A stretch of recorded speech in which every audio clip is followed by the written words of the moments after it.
YT뉴스 FM 슬기로운 라디오 생활. 안녕하세요. 아나운서 최영진입니다. 변창흠 국토교통부 장관 후보자 인사청문회로 다소 늦게 시작했습니다. 애청자분들께 양해 말씀드리고요. 코로나19 신규 확진자가 다시 1000명대를 기록했습니다. 1092명이 나왔는데요. 자, 그런데 특히 최근 2주 동안 감염 경로를 알 수 없는 확진자의 비율이 27.1%까지 올라갔습니다. 감염 경로를 선제적으로 차단하는 것이 점점 더 어려워지고 있다는 건데요. 외출 모임을 자제하는 것만이 정답이 될 것 같고요. 이에 정부가 연말연시 특별 방역 대책을 발표했죠. 내일 0시부터 1월 3일까지 전국적으로 적용됩니다.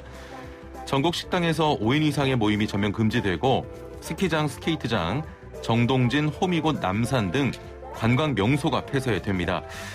자, 헷갈리는 몇 가지를 가지고 왔는데요. 전국의 모든 식당은 5인 이상의 예약을 받을 수 없고요. 일행 8명이 2개 테이블을 나눠서 사용하는 것도 금지됩니다. 자, 숙소는 어떨까요? 호텔, 리조트, 민박 등의 숙박시설은 객실의 50% 이내로 예약이 제한되고요. 이번 조치를 취소할 경우에는 환불을 받을 수 있습니다. 자, 이번 조치로 확산세가 좀 누그러들길 바라봅니다. 자, 오늘 1부는 이슈 인터뷰 시간인데요. 최근 의대생들의 국시 재시험에 대한 논의가 다시 등장을 했습니다. 코로나19로 의료 인력 부족했다는 것인데요. 관련 이야기 나눠보고요. 2부는 교통법률 상담 준비되어 있습니다. 술 취한 승객이 택시기사나 대리기사를 폭행하는 사건 종종 발생하죠. 교통법에선 어떻게 다루는지 살펴보겠습니다. YT뉴스 FM 슬기로운 라디오 생활 지금 바로 출발합니다. 네, 1부는 이슈 인터뷰 시간입니다. 의대 정원 확대와 공공의대 설립 등의 반발에 시험을 거부했던 의대생들. 자, 그동안 정부는 형평성을 이유로 재시험은 없다는 입장이었는데요. 최근 국시 재시험에 대한 논의가 다시 등장했습니다. 코로나19로 의료 인력 부족이 장기화되면서 나온 결정인 것 같은데 의료계에서는 긍정적인 반응을 보이고 있지만 시민단체 등에서는 재시험 불가를 고수해야 한다는 반응입니다. 자, 각각의 이야기를 들어보려고 하는데요. 애청자 여러분의 생각도 궁금합니다. 의대생의 국시 재시험, 코로나19로 정원이 부족한 상황에서 필요하다. 아니다. 절대 안 된다. 여러분의 의견을 단문 50원, 장문 100원의 유료 문자 샵 0945번으로 보내주시길 바랍니다. 애플리케이션 댓글창도 열려 있습니다. 자, 먼저 의료계 입장 들어보겠습니다. 인도주의 실천의사협의회 정형준 위원장 연결돼 있습니다. 안녕하세요. 예, 안녕하세요. 예. 자, 정부가 국시 거부 의대생들의 재시험에 대해 전향적인 입장을 나타냈습니다. 현재 의료 인력 부족을 해결할 방법 중 하나로 얘기하고 있는데 의사 국가고시 재시험 필요하다는 입장이신 거죠? 예, 정확하게는 재시험 같은 수단이야 정부가 결정할 문제지만은 예. 현재 국민들 입장에서도 의사 인력이 너무 필요하고 또 의대생들이 아까 말씀하셨지만 미운 짓을 많이 해서 이게 다 막혀 있긴 하는데 예. 이런 것들을 병원과 의대생들이 좀 스스로 좀 뚫어낼 수 있는 전향적 자세를 좀 보이면서 예. 사실 당장 병상이 필요하고 또 거기에 일할 의료 인력이 필요하니까 접점을 찾는 게 어떨까라는 게 저희 생각입니다. 예. 자, 최근 길어지는 코로나19로 의료계 일부에서는 병원에서 인턴 공백으로 업무 부담이 커진 젊은 의사들의 퇴직 사례가 나오고 있는데 이 정도로 의료 인력이 부족한 상황입니까? 네, 의사 인력 부족 문제는 저희가 심각하다는 걸 알았기 때문에 정부에서 이번에 7월에 예. 그 의사 인력 확대안을 낸 거 아니겠습니까? 근데 거기에 이제 의사 단체들이나 여러 의사들이 반대를 했기 때문에 문제가 된 것이고요. 예. 오래된 문제라고 말씀드릴 수 있는데 최근 들어서 이제 코로나 대응과 관련해서는 다들 아시는 내용인데 병상이 지금 대단히 부족하지 않습니까? 예. 그리고 그 부족한 병상을 늘려서 저희가 공간을 마련해도 거기서 일할 수 있는 의사 인력이 또 부족한 이런 상황은 너무나도 분명하고요.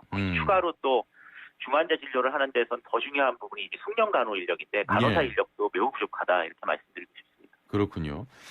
자, 근데 한 해 인원이 줄어든다고 해서 이 정도의 위협적인 공백이 생길 정도라면 기존 시스템에 좀 문제가 있는 거 아닙니까? 그거는 이제 기존 시스템 문제도 당연히 있습니다만 더 예. 중요한 거는 의사 인력이라고 하는 부분이 공적 관리를 해야 된다는 점을 여실히 보여주는 것입니다. 예. 지금은 코로나19 상황이기 때문에 훨씬 더 심각하게 드러나 보이지만 그게 아니더라도 매년 이 톱니바퀴나 쳇바퀴 돌아가듯이 이 수련 과정들이 다 이렇게 연차별로 배치가 되어 있고 그렇게 해서 전문의가 나와서 또 활동을 하면서 국민 건강에 일정 역할을 해야 되는 것이기 때문에 예. 지금처럼 그 의사 관리 문제를 선발, 교육, 양성 이런 부분들을 전부 민간에서 맡기고 개인들이 자율적으로 하게 해주는 이 구조 자체가 잘못되어 있는 것이라고 생각합니다. 예. 자, 일단 내년 1월에 치러질 필기시험에 올해 실기시험을 보지 않았던 의대생들도 함께 접수한 것으로 알고 있습니다. 의대생들이 시험을 치를 의사는 있다고 봐야겠죠? 뭐 당연히 시험장에 간다면 시험을 볼 의향은 있었던 거라고 봐야 됩니다. 하지만 이제 뭐 앞서 이야기를 했지만 예. 시험을 치를 의사가 있다는 게 중요한 게 아니라 본인들이 그동안 했던 어떤 잘못된 자세들이나 예. 입장에 대해서 좀 전향적인 입장을 같이 보이는 게 사실 시험을 보는 것보다도 중요하지 않을까 이렇게 생각을 합니다. 예. 자, 재시험이 진행된다면 이 학생들은 필기가 아닌 기존의 실기시험을 치르게 되는 겁니까? 아마도 그렇게 될 수밖에 없습니다. 왜냐하면은 지금 필기 시험은 거의 다 응시를 한 걸로 되어 있고요. 예. 실기 시험이 이제 9월부터 진행이 되는 건데 그 부분에서 이제 많이 그 응시를 하지 않지 않았습니까? 예. 뭐 시험이야 뭐 필요에 따라서 결정할 문제고 뭐 실기 시험 자체에 대해서 여러 가지 뭐 생각을 할 수 있지만 아마도 실기 시험을 더 추가로 치르게 해주지 않을까 이렇게 생각합니다. 예, 예. 자, 지금 의대생들이 시험을 보냐 안 보냐 형평성 문제가 제기가 되고 있는데 조금 더 세부적으로 안으로 들어가 보면 이미 시험을 치른 의대생들이 있습니다. 그중에는 합격하지 못한 분들도 있는데 지금 다시 실기 시험을 친다면 준비할 시간을 더 벌게 됩니다. 그런 부분에서도 형평성에 어긋나지 않을까요? 뭐 그 부분이야 사실 뭐 행정적인 부분이고 절차적인 부분이지만 예. 만약 실기 시험, 재시험을 보게 된다면 기존 실기 시험 응시하신 분들도 있지 않습니까? 이분들의 중에 불합격자가 있을 수 있는데 이분들한테도 당연히 기회를 주게 될 걸로 보이고요. 예. 왜냐하면 이건 시험 준비된 기간을 따로 설정한 거기 때문에. 그리고 이전에 이제 그 1995년에 이제 필기 시험만 있었을 때도 그 당시 합격률이 한 60%까지 떨어진 적이 있습니다. 예, 예. 그래서 이제 의사 인력 문제랑 이제 뭐 당시 난이도 조절 문제 등을 예시로 들어서 7월에 재시험을 보게 해줬는데 예. 그때도 뭐 당연히 떨어진 사람들은 다 보게 해준 것이기 때문에 예, 뭐 이런 측면에서는 당연히 실기시험을 다시 보게 된다면은 실기시험 떨어진 분들도 당연히 보게 되지 않을까 이렇게 생각합니다. 예. 지금 아직까지 의대생들이 재시험을 치겠다고 공식적으로 밝힌 건 없죠? 예, 그게 가장 큰 문제라고 저는 생각하고요. 예. 그리고 이제 의대생들의 입장이라는 거는 의대생들이 무슨 뭐 조직돼 있는 무슨 단체나 이런 것들이 물론 뭐 의대협이나 이런 것들이 있긴 하지만 사실 학생들이기 때문에 사실 이 부분과 관련해서는 그동안 이제 저희 잘못된 결정을 했던 의사협회, 이제 집단 휴진을 했던 그리고 병원장들 이분들이 좀 전향적으로 좀 더 나서 주셔야 되지 않을까 생각합니다. 그리고 이 코로나 상황에 좀 더 적극적으로 의사 인력을 배치해서 필수 의료 부분이나 이 병상 확보에 관련해서는 좀 적극성을 보이는 모습들을 보여주시는 게 좀 우선적으로 필요해서 국민들의 좀 마음을 좀 녹이는 게 중요하지 않을까 이런 생각도 할 수 있을 것 같습니다. 예, 예. 지금 여론은 본인들이 일종의 집단 이기주의로 시험을 거부한 뒤 다시 의사가 될 테니 시험 보게 해달라. 이건 좀 너무 좀 이기적인가 아닌가 이런 비판이 많습니다. 이렇다 하더라도 의대생 구제가 좀 필요하다 이런 입장이신 거죠? 아니 물론 뭐 저는 의대생들 자체가 예. 이제 뭐 잘못된 인식을 갖고 있었다는 부분에 대해서는 저희도 뭐 100분 분거하고 저희 단체도 이제 의사 집단 휴진을 반대했기 때문에 그런 잘못된 것에 대해서는 반성할 필요가 있다고 생각을 합니다. 근데 다만 이 학생들은 이제 본인들이 사실은 의사가 되기 위해서 여러 가지 이제 뭐 책 보고 공부하는 입장 아니었습니까? 근데 이 학생들이 이제 그런 잘못된 생각을 갖게 된 이유는 당연히 이제 선배 의사들이나 아니면 이런 집단 유지를 주도했던 이제 협회, 그다음에 또 그 뒤에서 그 방조했던 뭐 이 병원에 있는 사실은 선배 의사들이거든요. 그런 측면에서는 이 학생들에게 좀 제대로 된 입장을 내고 좀 코로나19 이 상황이 긴박한 상황에서 정말로 국민들을 위해서 이제 앞으로 헌신하겠다고 하는 이런 식의 메시지를 좀 전달하게끔 선배 의사들이 좀 나설 필요가 있다고 생각합니다. 알겠습니다. 자, 오늘 말씀은 여기까지 듣겠습니다. 감사합니다. 예, 감사합니다. 네, 지금까지 인도주의 실천 의사협회 협의회 정형준 위원장이었습니다. 자, 국시 재시험 논의가 언급되면서 시민단체에서는 곧바로 반대 성명을 냈는데요. 경제정의실천시민연합의 남은경 정책국장 연결해 자세한 내용 들어보겠습니다. 안녕하세요.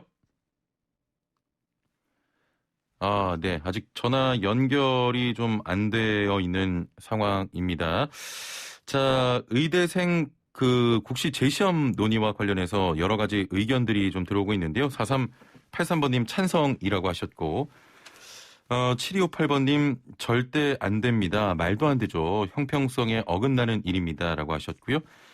2966번님, 재시험 형평성 불가라고 하셨고, 자, 5524번님은 나쁜 또 선례가 될 것 같다라고 하셨네요. 예, 전화 연결이 된 것 같습니다. 한번 반대쪽 입장도 들어보도록 하죠. 자, 남은경 정책국장 연결해서 자세한 내용 들어보겠습니다. 나와 계시죠? 네, 안녕하세요. 예. 자, 의사 국시 재시험이 다시 논의가 되고 있습니다. 어떻게 보십니까? 저희는 일단은 이제 어제 반대 입장이 나갔고요. 예. 일단 의사국시 재시험이 이제 거부가 왜 일어났는지에 대한 원인을 좀 살펴봐야 될 것 같은데. 예. 이제 이 이유가 정부가 이제 의대 정원 확대를 하고 공공의대 신설을 하겠다고 하니까 여기에 반대해서 철회하라라는 요구에서 이제 국시를 거부했던 거고. 예. 지금 이제 정책 추진이 지금 중단된 상황입니다. 근데 여기에 대해서 어떻게 하겠다라는 대책이나 계획도 없이 예. 지금 엊그제 정세균 총리가 이제 관련 언급을 했고 어제 또 장관 후보자가 또 관련된 예. 언급을 해서 매우 우려스럽다고 이제 저희는 보여지고요. 예.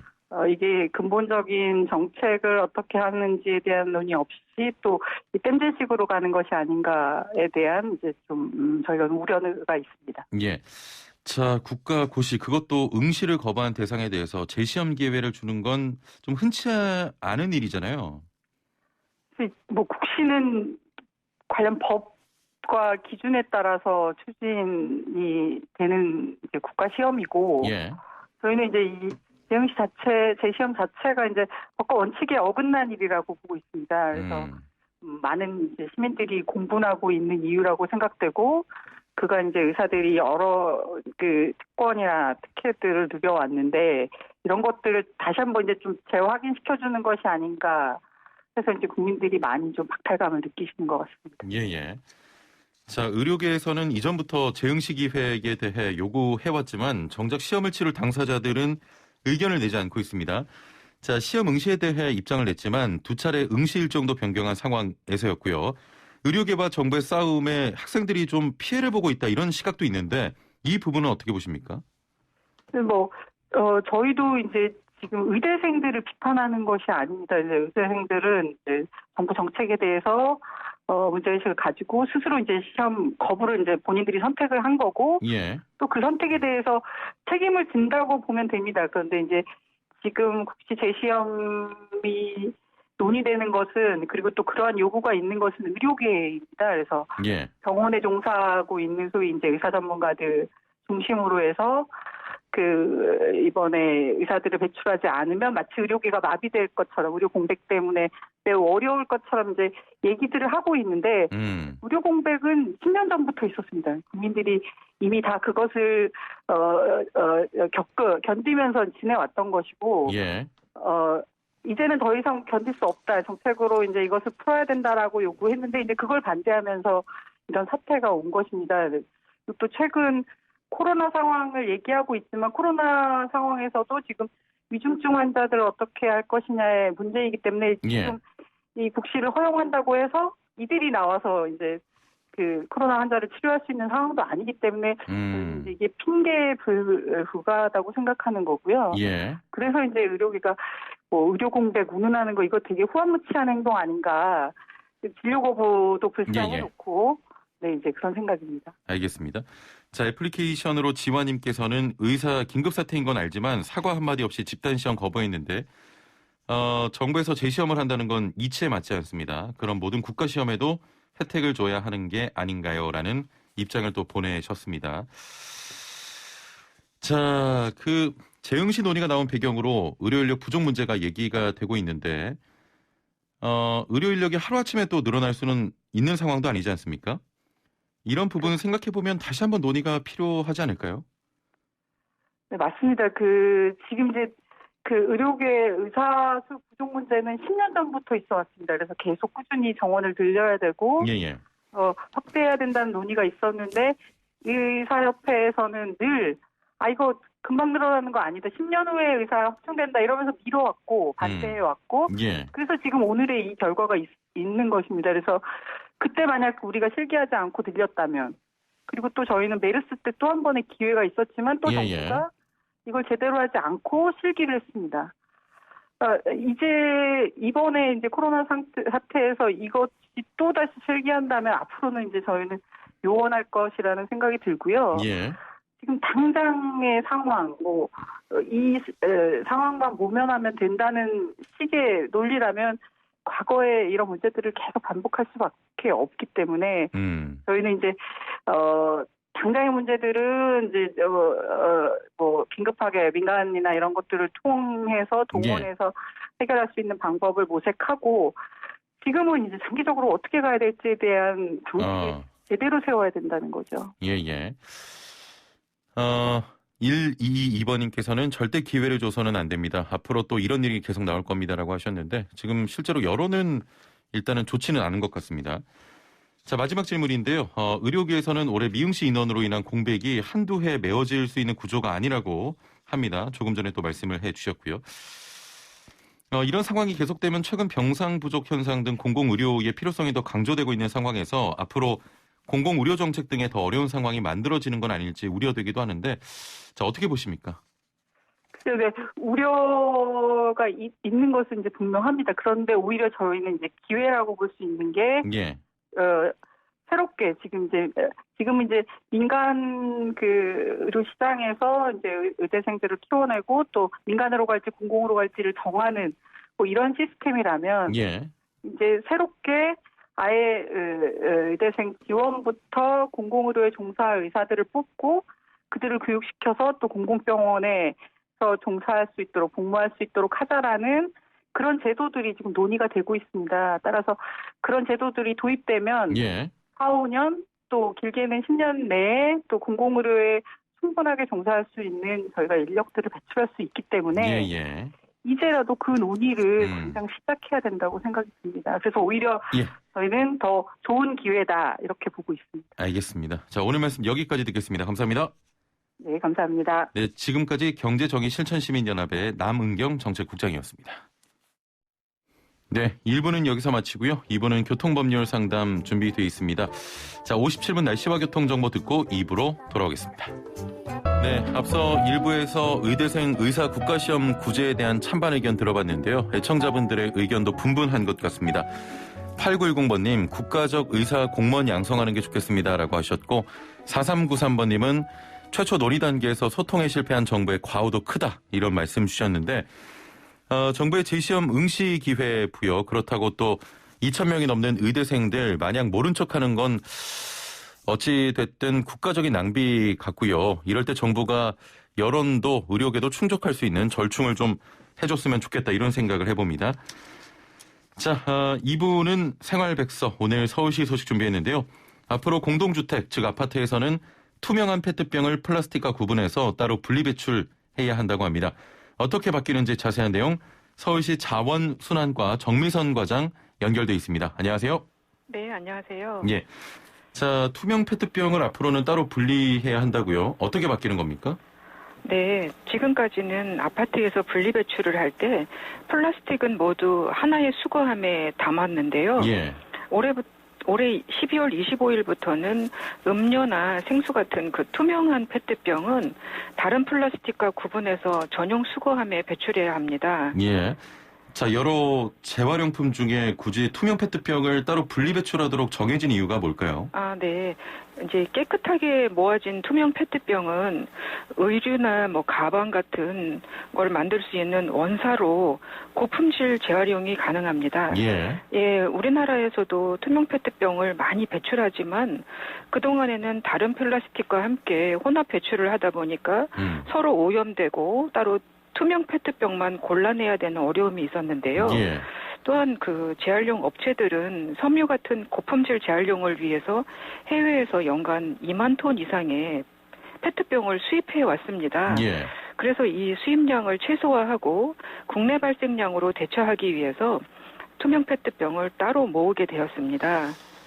아파트에서는 올해부터 투명 페트병을 분리 배출하는데 단독주택에서도 투명 페트병을 따로 버려야 되는 겁니까? 네. 그 환경부의 재활용 가능 자원의 분리수거 등에 관한 지침이 개정돼서 아파트는 올해 12월 25일부터 의무화가 되고요. 예. 단독주택이나 상가 같은 지역에서는 시행을 1년 늦춰서 내년 12월 25일부터 예. 의무화가 됩니다. 다만 현재도 그 홍보라든지 체계를 맞추기 위해서 서울시 전역에서 시범 운영을 하고 있기 때문에 예. 시민들께서는 의무화가 되지 않았다 하더라도 참여를 해주시면 좋겠습니다. 예. 자, 그러면 투명 페트병의 올바른 분리배출 방법이나 분리배출할 때 시민들이 반드시 좀 알아야 할 내용이 있으면 소개를 해주시죠. 네, 투명 페트병은 내용물을 모두 비우고 예. 헹군 다음에 라벨을 제거하시고 찌그러뜨려서 뚜껑을 닫아서 배출해 주시면 됩니다. 예. 뚜껑은 색깔도 있고 재질도 다른데 병과 함께 배출해도 되는지 하는 문의가 많았는데요. 이 뚜껑이나 고리는 재활용 처리 과정에서 쉽게 분리가 되고 또 찌그러뜨린 후에 뚜껑을 닫아 배출하면 병 안에서 오염물질이 들어가지 않는 등 장점도 많기 때문에 예. 같이 배출하셔도 무방합니다. 그리고 다 유념해 주셨으면 하는 게 같은 투명하더라도 유색이 있거나 색깔이 있거나 일회용 컵, 도시락 뚜껑, 과일 용기 이런 페트병이 아닌 투명한 용기는 플라스틱 수거함으로 버려주셔야 합니다. 예, 알겠습니다. 자, 마지막으로 시민분들께 당부하고 싶은 말씀이 있다면 어떤 게 있을까요? 네, 정부와 지자체에서는 이 제도 개선이라든지 공공 인프라 확대를 위해서 지금도 다양한 노력을 하고는 있습니다. 그렇지만 코로나19 장기화로 인해서 일회용품 사용량이 급격히 증가되었습니다. 예. 이런 상황에서 한정된 시설과 인력으로 많은 양을 처리하다 보니 이 배출 단계에서부터 시민들이 도와주시지 않을 경우에는 재활용률이 낮아질 수밖에 없습니다. 예. 재활용되지 못하면 매립이나 소각시켜야 하지만 이제는 더 이상 묻을 곳도 태울 시설도 부족한 상황이기 예. 때문에 시민들의 올바른 분리배출이 반드시 필요하니 적극적인 실천을 좀 부탁드립니다. 예, 많은 지금 방금 말씀하셨던 것처럼 시민분들의 적극적인 실천이 좀 필요해 보입니다. 오늘 말씀 여기까지 듣겠습니다. 감사합니다. 네, 감사합니다. 네, 지금까지 정미선 서울시 자원순환과장이었습니다.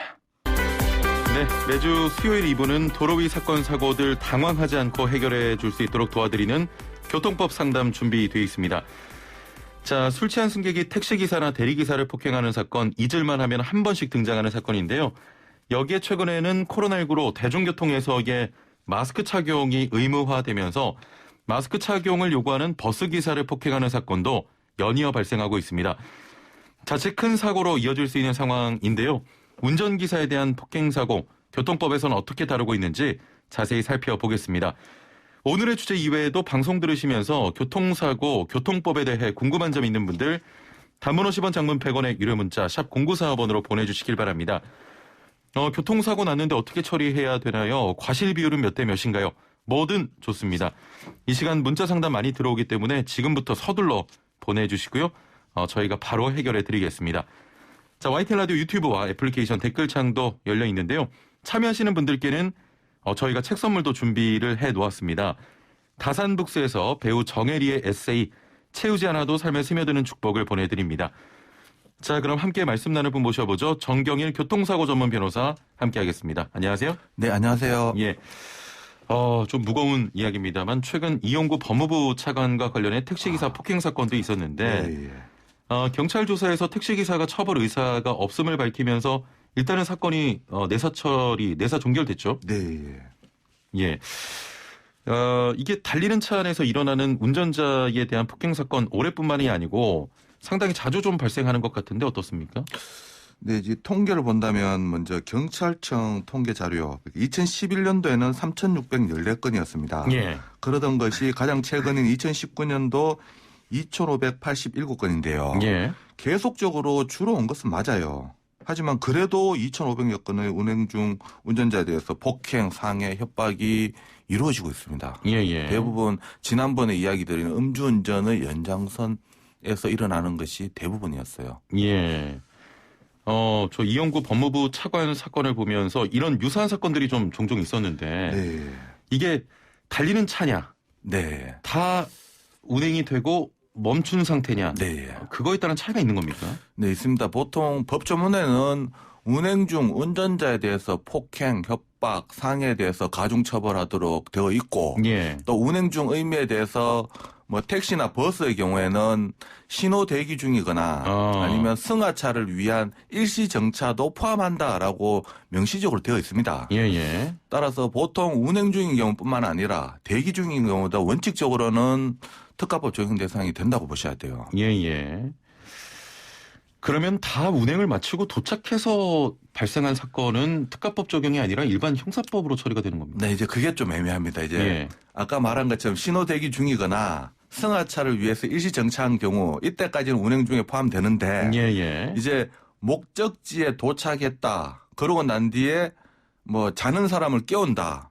그러면 예. 나와서 또 차 안에서 깨우느냐 아니면 뭐 나와가지고 기사님이 밖에 나와가지고 이 뒷문에 와서 깨우느냐 이런 부분도 있을 수도 있고요. 아, 예. 또 서울중앙지검 수사 지침에 따른다면 법 조문에 따라서 신호 대기 중이거나 그 승하차를 위해서 일시 정차한 경우에는 특가법 적용 대상으로 보되 예. 목적지에 도착했는데 승객이 자고 있는 걸 깨우는 경우에는 포함되지 않는다라고 보고 있습니다. 또 대법원 같은 경우에도 예. 이 부분에 대해서 구체적으로 판단한 바도 있는데 통상적으로 일반론을 이야기합니다. 대법원은. 예. 이와 같은 폭행 협박은 추상적 위험 범위이기 때문에 행위 자체가 어떤 구체적인 위험이 발생 안 해도 처벌 대상이 맞다라고 보면서 다만 이와 같이 추상적 위험을 보는 취지가 공중의 교통 안전과 질서가 저해된다면 어떤 구체적인 위험이 발생 안 돼도 처벌하고 이와 같은 공중의 교통 안전과 질서가 저해된다면 처벌하겠다라고 하면서 구체적인 사안에 따라서 다르게 보는데요.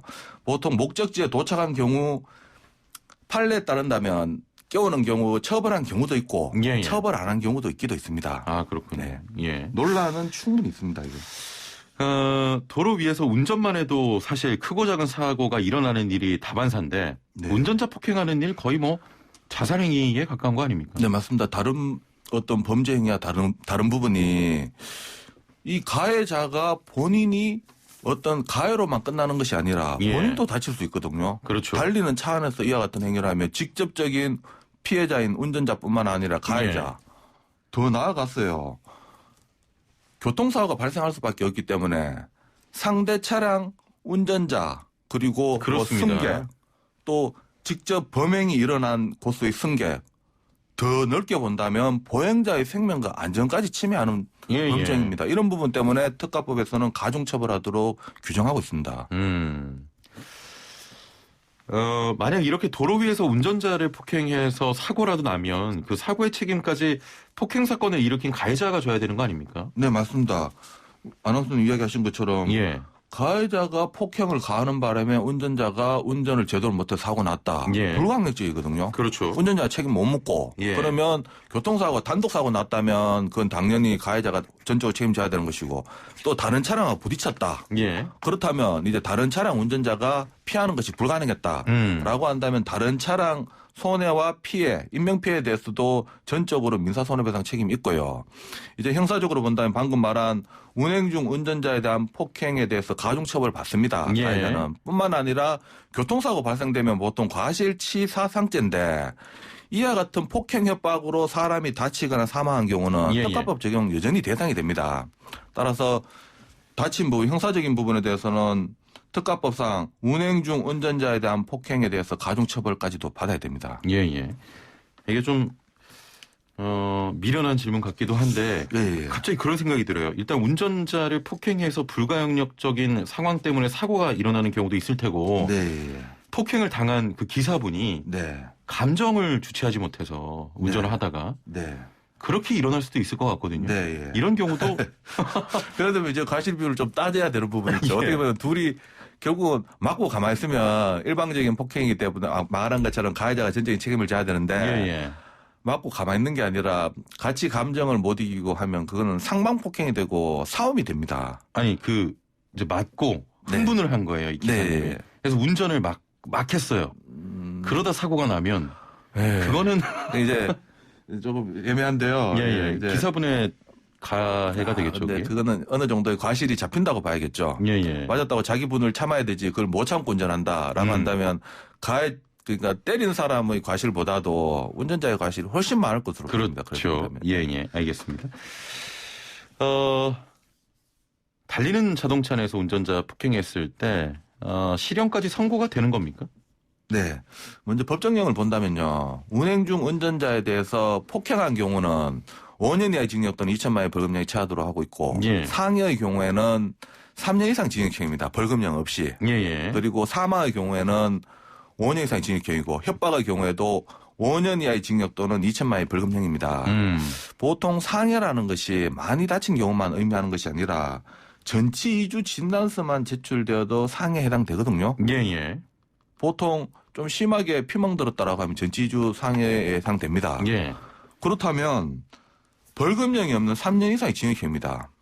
따라서 실형 아니면 집행유예거든요. 예. 둘 중에 하나밖에 할 수 없어요. 그래서 뭐 초범이고 뭐 피해가 크지 않고 피해자와 합의했다라고 하면 집행유예로 대부분 끝나겠지만 이미 이와 같은 범죄 전력도 있고 합의도 안 되고 죄질도 나쁘다라고 예. 한다면 실형받을 가능성 많죠. 아, 그렇겠죠. 대중교통 등에서도 이런 사고가 종종 일어나는데 승객이 버스 운전자를 폭행하는 사건이나 그럴 경우에는 또 다른 승객들의 목숨까지 위협하는 상황이지 않습니까? 네, 맞습니다. 조금 전에 말씀하셨던 것처럼. 예.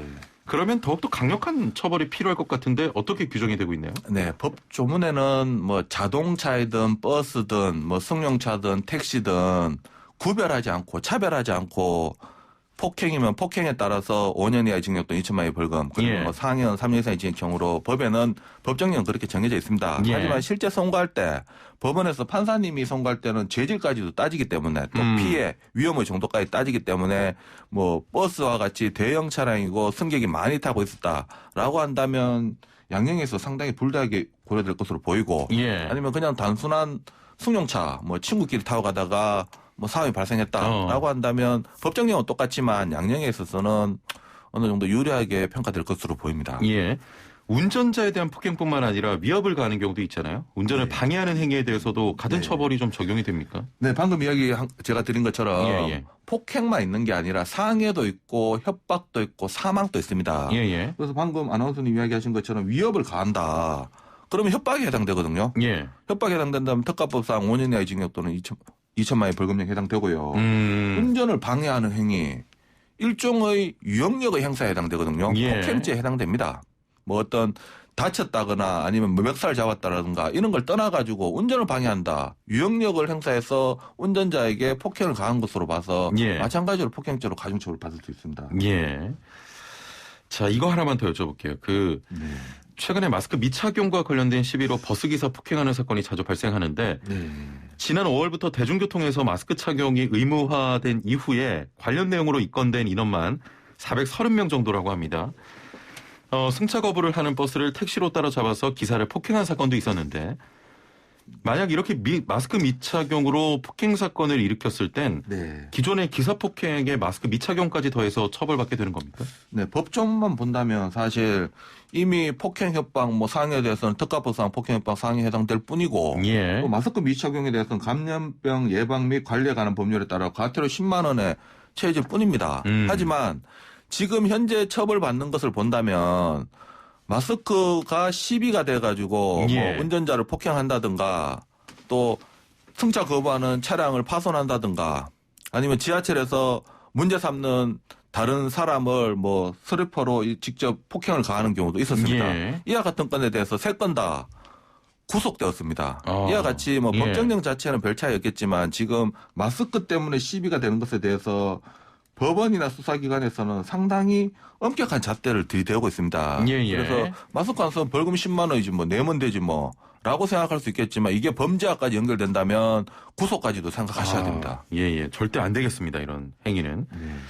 자, 상담을 좀 이어가 보도록 할게요. 3388번님께서는 거주자 주차구역에서 불법 주정차 돼 있는 차량을 접촉사고가 발생했습니다.